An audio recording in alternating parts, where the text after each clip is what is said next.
She was standing on my dock again, arms crossed, with that fake smile she used whenever she was about to cause trouble.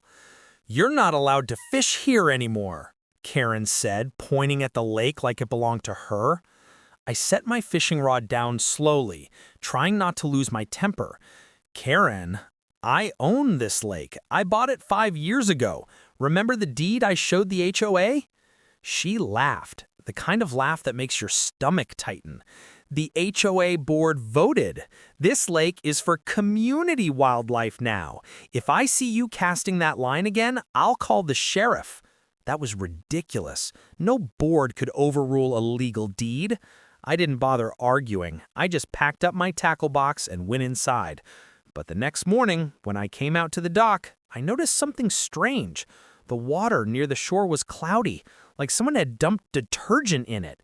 Dead minnows floated on the surface. My gut twisted. 2 days later, I woke up to an even worse sight, a large carp, belly up, right where I usually fish. That's when it hit me. This wasn't some random algae bloom. Someone was poisoning my lake. I walked over to Karen's yard that afternoon, and there she was, pruning her roses like she didn't have a care in the world. "You know anything about what's happening to the water?" I asked. She didn't even look up. "Maybe you shouldn't have bought something that belongs to the community. Nature is telling you to stop." Her words were cold, but her eyes gave her away. She smirked when she said it. I realized right then she knew exactly what was going on. I started testing the water myself with a cheap kit I ordered online, and the results made my heart pound. There were traces of herbicide, the kind used to kill weeds fast. Someone had been pouring it straight into the lake. That night, as I stood by the window looking at the moonlit water, I made myself a promise. If she thinks she can take my lake away, she's about to regret it. But I still had no idea how deep this would go, or that her little scheme would end up threatening the entire neighborhood's water supply. The next morning, I found 2 HOA notices nailed to the old oak tree at the edge of my driveway.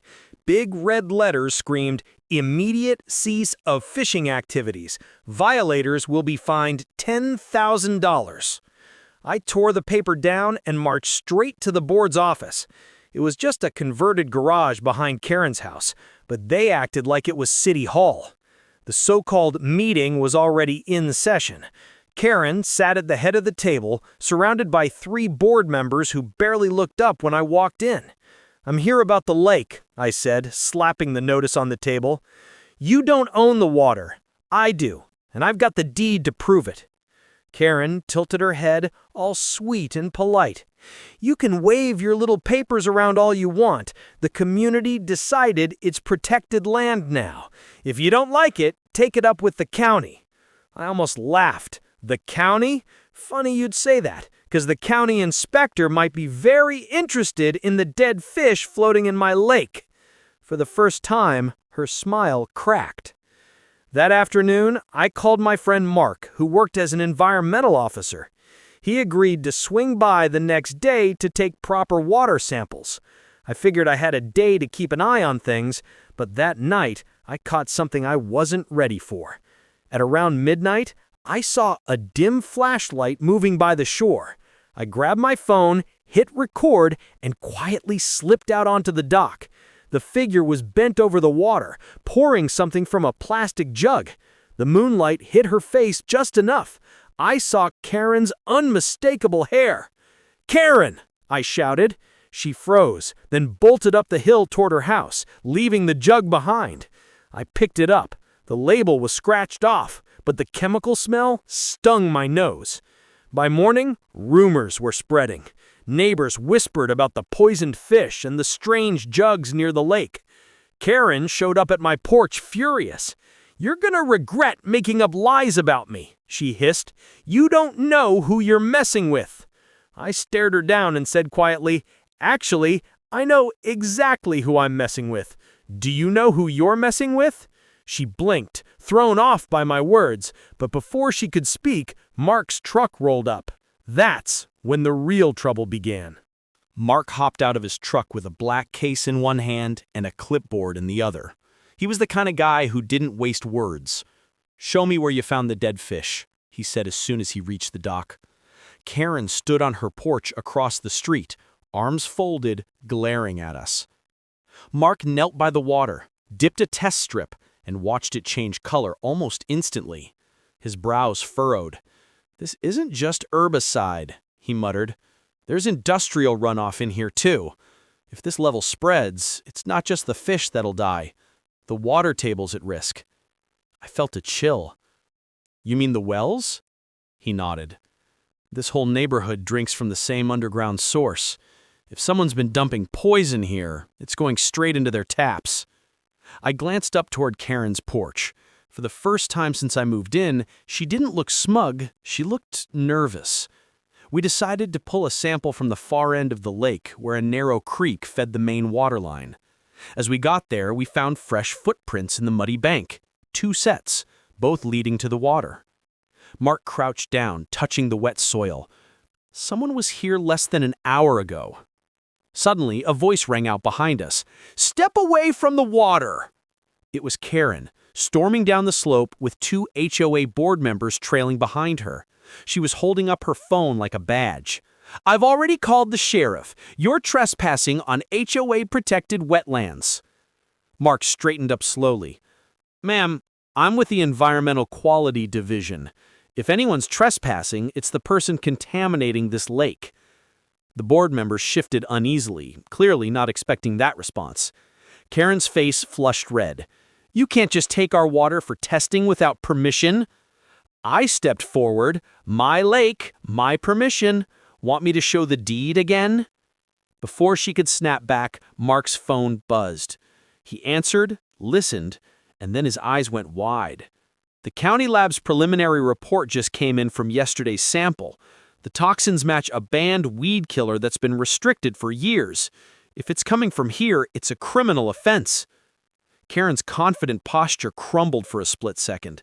She turned her back to us and muttered something to the board members, who looked like they'd rather be anywhere else. I couldn't help but say, "Looks like the sheriff you called might not be here for me after all." But deep down, I knew Karen wouldn't go down that easy. I just didn't know what her next move would be, or how far she was willing to go to cover her tracks. Karen didn't back off. That evening, as the sun set over the lake, I saw her pacing near the shore, talking on the phone, her voice low and sharp. I couldn't catch the words, but her tone told me everything. She was planning something. Around midnight, the rumble of an engine woke me up. I peeked through the blinds and spotted a black pickup parked near the creek inlet. 2 men got out, hauling sacks toward the water. I grabbed my phone and started recording again. The moonlight caught one man's face. He was the HOA's maintenance guy. I called Mark right away. "They're here, dumping something again." "Don't confront them," Mark warned. "Stay inside. I'm on my way with the sheriff." But Karen must have noticed the flashing headlights on the road, because the men tossed the sacks into the water and bolted, the truck tires spitting gravel as they fled. Minutes later, the sheriff's cruiser and Mark's truck pulled into my driveway. I showed him the video I'd just taken, every second of the men carrying those sacks. The sheriff's jaw clenched. "That's enough to get a warrant. We're impounding that truck tonight." Karen came storming out of her house in her robe, yelling at the sheriff. "You can't just target the HOA like this. He's framing us." The sheriff didn't even flinch. "Ma'am, the evidence says otherwise. Step back." Mark's team worked through the night collecting the floating sacks. They were packed with the same banned chemicals that killed the fish. The next morning, the sheriff returned with a court order. Karen and the maintenance guy were both taken in for questioning. The twist came later that afternoon. The county sent out an alert to every resident. The contaminated water from the lake had already seeped into the neighborhood's supply. People were furious when they learned Karen's stunt had poisoned their own taps. By sunset, the same neighbors who once backed Karen were standing on my lawn, apologizing and thanking me for exposing her.